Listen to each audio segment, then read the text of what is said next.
பைபிள்ல உள்ளத பத்தி வீடியோ போட்டிருந்தாங்க. நம்ம குர்ஆன்ல இத பத்தி என்ன சொல்லி இருக்குன்னு ரிசர்ச் பண்ணி போட்டது தான் 10 மாசத்துக்கு முன்னாடி போட்ட அந்த வீடியோ. அந்த வீடியோல உலகம் அழிய போற அறிகுறியா ஒரு மிருகம் வெளிவரும் அப்படிங்கிற விஷயத்தை நம்ம குர்ஆன்ல இருந்து எடுத்து சொன்னப்போ இது ஒரே ஒரு அறிகுறி தான், மீதி 9 அறிகுறிகள் குர்ஆன்ல சொல்லப்பட்டிருக்கு அப்படின்னு அந்த வீடியோல நான் சொல்லவும் அந்த அறிகுறிகள் என்ன பார்ட் 2 வீடியோவை போடுங்க, அந்த 9 விஷயத்தையும் நான் தெரிஞ்சுக்கிட்டே ஆகணும் அப்படின்னு பல பேர் கடந்த 10 மாசமா தொடர்ந்து கேட்டுட்டு இருந்தீங்க. அதனாலேயே உங்களுக்காகவே உட்கார்ந்து ரிசர்ச் பண்ணி உலக அழிவின் அறிகுறி அப்படிங்கிற தலைப்புல ஒரு கம்ப்ளீட் வீடியோவா மேக் பண்ணி கொண்டு வந்திருக்கேன். சோ ஸ்கிப் பண்ணாம கடைசி வரையும் இந்த வீடியோவை பாருங்க. இப்போ வீடியோக்குள்ள போறதுக்கு முன்னாடி நமக்கு ஒரு டவுட் இருக்கும், குர்ஆன்ல இருக்கிற விஷயத்தை நாங்க எப்படி பாக்குறது, அது இஸ்லாமியர்களுக்காக உள்ளது தானே அப்படின்னு. நான் போன வீடியோலயே சொல்லியிருப்பேன், குர்ஆன் அப்படிங்கிறது இஸ்லாமியர்களுக்கானது கிடையாதுங்க, இந்த முழு உலக சமுதாயத்துக்குமானது அப்படின்னு அந்த குர்ஆன்லயே சொல்லப்பட்டதா சொல்லியிருப்பேன். அதனாலயே இந்த வீடியோவை தாராளமா எல்லாருமே மதம் சார்ந்து இல்லாம மனிதம் சார்ந்து நம்மளுடைய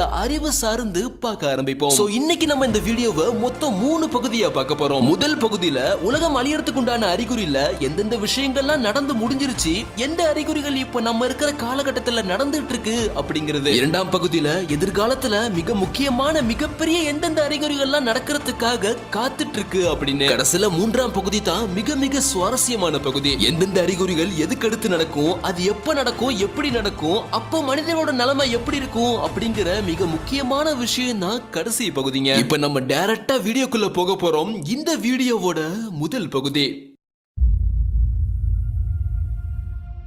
முகமது நபி ஸல்லல்லாஹு அலைஹி வஸல்லம் அவங்க இதெல்லாம் நடந்தா உலகம் அழிய போகுது அப்படின்னு அப்போ இருந்த மக்களுக்கு சில விஷயங்களை சொல்லிட்டு போயிருக்காங்க. அந்த விஷயங்கள் தான் கிட்டத்தட்ட இப்ப நடந்துட்டு இருக்குன்னு சொல்லலாம். அப்படி அது என்னன்னு ஒவ்வொன்னா தெளிவா பார்ப்போம். உலகம் அழிய போறதுக்கு நெருக்கமான சில காலங்கள்ல இரும்பு பறக்கும் அப்படின்னு சொல்லியிருக்காங்க. இந்த விஷயத்தை கேட்ட அப்போ இருந்த மக்கள்லாம் இரும்பு எப்படி வானத்துல பறக்கும் அப்படின்னு முழிச்சிருக்காங்க. காரணம், அப்ப இரும்பு அப்படிங்கிறது ரொம்பவே அரிதா கிடைக்கக்கூடிய ஒரு உலோகங்க, ஆயுதங்களுக்கு மட்டும்தான் அதை உருக்கி பயன்படுத்திருக்காங்க.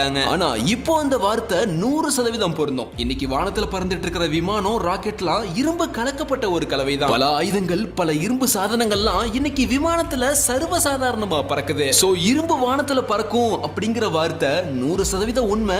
இந்த காலத்துல அது நடந்துட்டு இருக்குதான். அடுத்து முகமது நபி மக்கள்கிட்ட சொன்னது, ஒரு மனுஷன் ரொம்ப தூரத்துல இருக்கக்கூடிய இன்னொரு மனுஷன்ட்ட மிக அருகில் இருப்பது போல் பேசுவார் அப்படின்னு. இந்த விஷயம் அப்ப இருந்த மக்களுக்கு புரியல, ஆனா இப்ப புரியுது. எவ்வளவு தூரத்துல இருந்தாலும் சரி பக்கத்துல உட்கார்ந்துக்கிற மாதிரி யார்கிட்ட வேணாலும் நம்ம பேசலாம் செல்போன்ல. சோ இந்த அறிகுறியும் இன்னைக்கு நடந்துட்டு இருக்கு. அடுத்து சொன்ன வாக்கியம் பாத்தீங்கன்னா, இந்த உலகத்துடைய கடைசி காலகட்டத்துல பெண்கள் ஆண்களை போல் உடுத்திக் கொள்வார்கள் அப்படின்னு. ஆமாங்க, வருடம் 2000 இருந்தே இந்த ஃபேஷன் ஆரம்பிச்சிருச்சு. பேண்ட் சட்டை அப்படின்னு இன்னைக்கு பெண்கள் பாத்தீங்கன்னா சர்வ சாதாரணமா ஆண்களுடைய உடைய உடுத்திட்டு வெளியே போறாங்க. அடுத்து உலக அழிவின் அறிகுறியா சொல்லப்பட்டது பாத்தீங்கன்னா, ஆண்கள் பெண்களை போல் மாறுவார்கள், பெண்கள் ஆண்களை போல் மாறுவார்கள். இது இன்னைக்கு நடந்துட்டு இருக்கான்னு கேட்டா LGBTQ அப்படிங்கிற ஒரே ஒரு வார்த்தையில ஈஸியா முடிச்சிடலாம். ஆண்கள் பெண்கள் மாதிரியும் பெண்கள் ஆண்கள் மாதிரி மாறுவதை முகமது நபி அவங்க தடை செஞ்சிருக்காங்க. அப்படி மீறி அது நடக்குதுன்னா அதுதான் உலக அழிவின் அறிகுறின்னு சொல்லியிருக்காங்க. அடுத்து உலக அழிவின் அறிகுறியா மக்கள் தெரிஞ்சு கொள்வது, உயரமான கட்டிடங்களை கட்டுவதில் கால்நடைகளை மேய்த்து கொண்டிருந்தவர்கள் போட்டி போட்டு கொள்வார்கள். உலகத்திலேயே ரொம்ப காலமா கால்நடைகளை மேய்ப்பவர்கள் அப்படிங்கிற பேர் பெற்றது பாத்தீங்கன்னா முழுக்க முழுக்க அரபுகள் தான். மிக அதிக அளவிலான கால்நடைகளை பாலைவனத்துல மேய்த்து கொண்டிருக்கிறது தான் அவங்களோட பிரதான வேலையே. ஆனா இப்போ அந்த அரபு நாடுகள் தான் கடந்த 100 வருடத்துல மிகப்பெரிய வளர்ச்சி. சவுதி, துபாய்னு இன்னைக்கு மொத்த அரேபிய நாடும் நான் தான் பெருசுன்னு இன்னைக்கு போட்டி போட்டு கட்டிடங்களை உயரமா கட்டிட்டு இருக்காங்க. சோ முகமது நபி சொன்ன இந்த வார்த்தையும் 100% இன்னைக்கு நடந்துட்டு இருக்கு. அடுத்து இந்த உலகத்துடைய கடைசி காலகட்டத்துல நேரம் மிக அதிகமா கடக்க ஆரம்பிக்கும் அப்படின்னு சொல்லியிருக்காங்க. நமக்கே தெரியும் இந்த வார்த்தை எந்த அளவுக்கு உண்மையானது அப்படின்னு. ஒவ்வொரு நாளும் எவ்வளவு வேகமா போகுது, ஒவ்வொருவருடைய வயசும் எப்படி அதிகரிச்சுக்கிட்டே போகுது. ஏதோ இப்பதான் 2019 கொரோனா வந்த மாதிரி இருக்கு. கடைசியில இன்னைக்கு 2026 பிறந்து அதுல ஜனவரியும் முடிஞ்சு பிப்ரவரியா பிறந்துருச்சு. கடிகாரத்தை பார்த்தா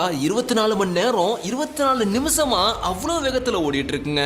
எனிவே அடுத்து உலக அழிவின் அறிகுறியா முகமது நபி சொன்னது பாத்தீங்கன்னா, கொலைகள் அதிகரிக்கும். முன்னொரு காலத்துல கொலை செஞ்சவனை கொடூர குற்றவாளியா பார்ப்பாங்க. ஆனா இன்னைக்கு கொலை அப்படிங்கிறது சர்வசாதாரணமாயிட்டு. தினமும் ஏதாவது ஒரு கொலை பற்றிய செய்தியை நம்ம நியூஸ்ல பார்க்காத நாளே கிடையாது. அந்த அளவுக்கு கொலைகள் சர்வசாதாரணமாயிட்டுங்க இன்னைக்கு. சோ இந்த வார்த்தையும் இப்போ 100% இப்ப நம்ம இருக்கிற காலகட்டத்துல நடந்துட்டு இருக்கு. அடுத்த அறிகுறியா பாத்தீங்கன்னா, ஒரு காலம் வரும் அப்ப விபச்சாரம் அப்படிங்கிறது மக்கள் மத்தியில சர்வசாதாரணமா பெருகி போயிரும். யாருமே அதை பத்தி குற்றமா நினைக்க மாட்டாங்க.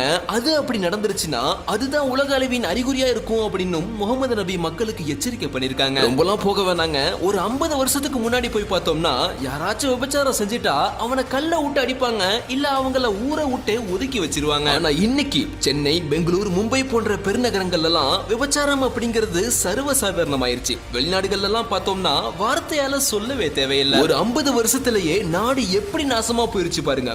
விபச்சாரம் அதிகரித்தல் அப்படிங்கிற வார்த்தையும் கண்டிப்பா இப்போ நடந்துட்டு இருக்கு. அடுத்து கடைசியா முகமது நபி சொன்ன விஷயம் சூரியன் மேற்கில் உதயமாகும். இது நமக்கு கொஞ்சம் குழப்பமா இருக்கும். இந்த அறிகுறி இப்போ நடக்கல, ஆனா அது நடந்தா என்னவாகும் அப்படிங்கறத தான் இந்த வீடியோவோட கடைசியில் நம்ம சொல்லிருப்போம். அதை மிஸ் பண்ணிடாம பாருங்க. இப்போ நம்ம பார்த்த இந்த விஷயங்கள்லாம் பாத்தீங்கன்னா முகமது நபி அந்த காலகட்டத்தில் மக்களுக்கு சொன்னப்போ அது அப்போ அவங்களுக்கு புரியவும் இல்ல, அது அப்போ நடக்கவும் இல்ல. ஆனா இப்போ நம்ம இருக்கிற காலகட்டத்துல அது சர்வசாதாரணமா நடந்துட்டு இருக்குங்க. பல்லாயிரம் வருடமா இந்த உலகம் வளர்ச்சி அடையாம ஒரே மாதிரி தாங்க போயிட்டு இருந்தது. ஆனா கடந்த வெறும் 300 வருடங்களா தான் இந்த உலகம் மிகப்பெரிய அசுர வளர்ச்சி அடைஞ்சிருக்கு. இந்த அளவுக்கு வளர்ச்சி அதிகரிச்சதுனால தான் அப்ப சொல்லப்பட்ட இந்த உலக அழிவின் அறிகுறிகள்லாம் இப்போ நமக்கு கரெக்டா வந்து பொருந்தது. இதுக்கப்புறம் என்னென்ன அறிகுறிகள்லாம் நடக்க போகுது அப்படிங்கறத தான் இப்போ அடுத்து நம்ம பார்க்க போறோம். இப்போ இந்த வீடியோவோட 2ஆம் பாகத்துக்கு போக ஆரம்பிப்போம்.